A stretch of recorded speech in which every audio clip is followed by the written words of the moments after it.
Mercedes and Russell are entangled in contractual talks, and despite all the factors leading towards an extension, the length of the contract remains to be cleared. Russell's demands might not be met because of Max Verstappen's potential availability in 2027, which is backed up by Wolff's statements of having to talk with the four-time world champion. This can only mean one thing. Toto is not ready to support everything that George is asking in his new contract, and it opens up a very interesting question.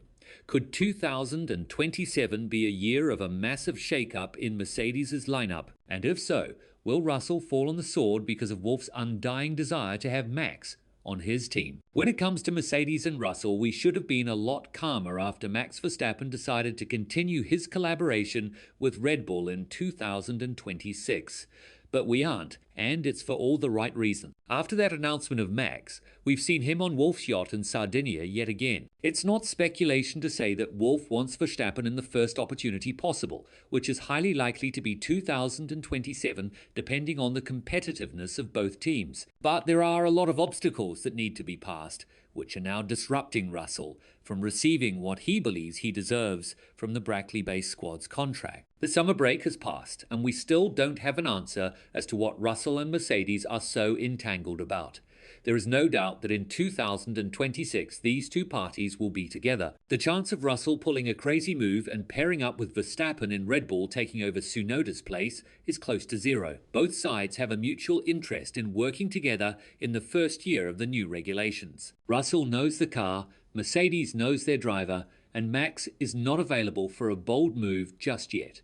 But throughout the entire season, a lot of questions will be answered, and the most important one will be the competitiveness of both Mercedes and Red Bull. It was believed that a big obstacle in Wolff's pursuit for Verstappen was the lead that Mercedes would potentially have in 2026. Of course, we cannot help but think about 2014's regulations and how big of an advantage Mercedes pulled compared to the rest of the grid. If that were to happen again, then would they actually need Verstappen? The team would break its own philosophy of raising their drivers through them and customer teams just to be replaced with Max Verstappen, something that didn't sit well with the shareholders of Mercedes. According to Russell, the summer break has been dedicated to his own future, and he didn't want to enter these conversations again with Wolff. There was a move made by the Austrian, but with Russell refusing it, it kind of seems like he holds the power cards right now. If you think about it, George is the one who can leave the team because he doesn't have a contract, which would put Mercedes in a very head-scratching situation. Yes, they are favourites to compete up front, but they would have Ferrari, McLaren, and perhaps Aston Martin right behind their backs. Do you place all of your trust in Antonelli, who we've seen has a long road to go before he turns into a championship-caliber driver? No. But you also cannot bring a proven winner to your rows, so maybe Russell knows that he is the most valuable asset as of now. Speaking for 2026, which is why he is pushing towards terms in his contract that Wolff is just not willing to sign. Elaborating further on this, the Brit said, "I definitely wanted to take the summer to really think about my future because it's obviously important for everybody when you're discussing the coming years. The team and Toto were very open to discussing or finding a solution during the break, but I just wanted to take that time. There are pros and cons in terms of duration. The truth is, I just want to win, and I want to win with Mercedes. If I could choose, that is what I would choose to do. But of course, things have to be right. Things have to be aligned. There's a lot more to our job than just driving on a Sunday afternoon. If we are to look at the development path of Russell, we're going to understand one thing.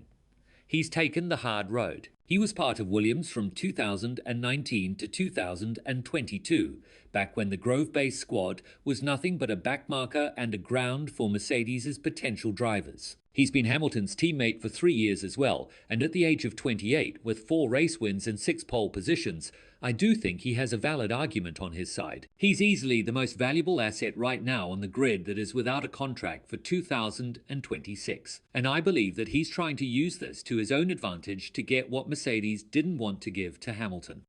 Furthermore, Max's availability, although a very hot topic to talk about, might not even be questionable once 2026 starts. We know that he is a loyal driver, and if Red Bull's engines aren't as poor performing as initially dubbed, then all of this talk will fall in the water. So, It's a gamble from both Wolff and Russell. What do you do in the situation where you might have a 4-time world champion on your team beyond 2027, or you might have a champion raised from your own academy in the first year of the new regulations? With all this in mind, what are your thoughts on the entire Russell-Mercedes saga? And more importantly, why do you think the contract is yet to be announced? Let us know in the comments below. And once you do that, make sure to click on the video that appears on your screen right now.